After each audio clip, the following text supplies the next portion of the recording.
अस्सलाम वालेकुम बच्चों। आज हम छोटी ए और बड़ी ए का इस्तेमाल सीखेंगे, जो कि हम इससे पहली वीडियो में भी सीख चुके हैं कि किन अल्फाज के आगे हम छोटी ए लगाते हैं तो हम उसे पढ़ते कैसे हैं, और हम वो कौन से लफ्ज़ हैं जिनके आगे हम बड़ी ए लगाते हैं और उसे हम पढ़ते कैसे हैं, उनकी आवाज़ क्या है। जब हमें छोटी ए और बड़ी ए की आवाज़ का इल्म हो जाता है, हमें पता लग जाता है कि ये कौन सी आवाज़ है, तो फिर हमारे लिए वो लफ्ज़ लिखना भी आसान हो जाता है। अब देखें यहाँ पर जो है, चलें शुरू करते हैं। बिस्मिल्लाहिर्रहमानिर्रहीम। यहाँ पर देखें बेलिफ बा, जीम छोटी ए जी, बाजी। जिसे हिज्जे करने आते हैं वो तो पढ़ लेगा, लेकिन जिसे हिज्जे करने नहीं आते वो इसे बिल्कुल भी नहीं पढ़ सकता। तो इसके लिए ज़रूरी है कि पहले आप हिज्जे करना सीखें। बेलिफ बा, जीम को छोटी ए के साथ मिलाएंगे तो जीम छोटी ए जी हो जाएगी। और इसमें अगर आप आवाज़ पे गौर करें तो आखिर में जहाँ पर आवाज़ रुकती है उस आवाज़ पर आप गौर करें तो आपको मालूम होगा कि ये कौन सी आवाज़ है और हमें इसमें क्या लिखना चाहिए। यानी देखें बाजी, आखिर में ई की आवाज़ आ रही है, तो आप समझ जाएं कि आपने लिखते वक्त, बाजी लिखते वक्त छोटी ए लगानी है। इसी तरह यहाँ पर आप देखें बा जे, ए की आवाज़ आ रही है, तो आप समझ जाएं कि आखिर में बड़ी ए आ रहा है। अगला लफ्ज़ है ना, नून अलिफ ना, चे छोटी ए ची, ना ची। आखिर में अगर आप गौर करें तो ई की आवाज़ आ रही है, ना ची, तो हम यहाँ पर छोटी ए लगाएंगे।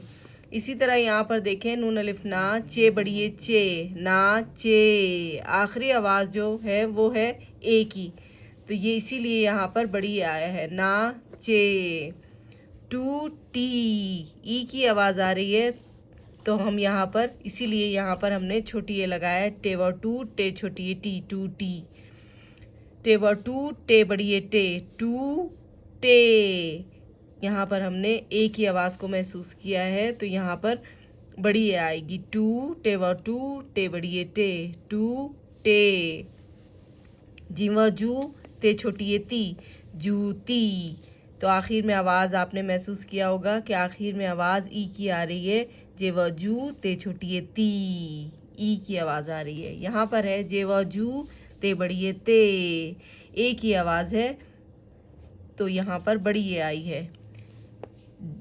डाल बे डिब, बे छोटी ए बी, डिब्बी। यहाँ पर शद भी आनी चाहिए क्योंकि एक लफ्ज़ दो दफ़ा आ रहा है। डाल बे डिब, बे छोटी ए बी, डिब्बी, ई की आवाज़ आ रही है। इसी तरह यहाँ पर देखें डाल बे डब, बे बड़ी ए बे, डब्बे। अब ये लफ्ज़ मैंने गलत पढ़ा, इसको भी हम डिब्बे ही पढ़ेंगे। असल लफ्ज़ डिब्बी और डिब्बे होते हैं, डब्बा नहीं होता और डब्बी नहीं होता। तो हम इसको क्या पढ़ेंगे, डिब बे, डिब बे। ए की आवाज़ आखिर में आ रही है। रे व रो, ते छोटी ए ती, रोती। आखिर में आवाज़ महसूस करें कौन सी है, रो ती। ई की आवाज़ आ रही है, तो हमें पता लग गया कि हम छोटी ए लगाएं। रे व रो, ते बड़ी ए ते, रो ते। ए की आवाज़ आ रही है। तो जब भी आप डिक्टेशन करने लगें, इमला करने लगें और आपको समझ में ना आए कि आपने क्या लफ्ज़ लिखना है, तो आप उसके फ़ोनिक्स पे गौर करें, आखिरी आवाज़ पे गौर करें। अगर आखिरी आवाज़ में ई आ रहा होगा तो फिर लगेगी छोटी ए, और अगर आखिरी आवाज़ में ए की आवाज़ आ रही होगी तो लगेगा ए। बड़ी ए की आवाज़ में ए लगेगा, छोटी ए की आवाज़ में ई लगेगी। इसके साथ मैं आपको एक और लफ्ज़ बता दूं कि वाव की आवाज़ में आखिरी लफ्ज़ जो है वो ओ होता है। वाव की आवाज़ में आखिरी लफ्ज़ जो है वो ओ होता है, और अलिफ की आवाज़ में आखिरी लफ्ज़ जो है वो आ होता है। इसे आप छोटे स्मॉल लेटर में ए से आप लिख सकते हैं, इसे अपनी याद दहानी के लिए। तो छोटी ए ई, बड़ी ए, वाव ओ, अलिफ आ।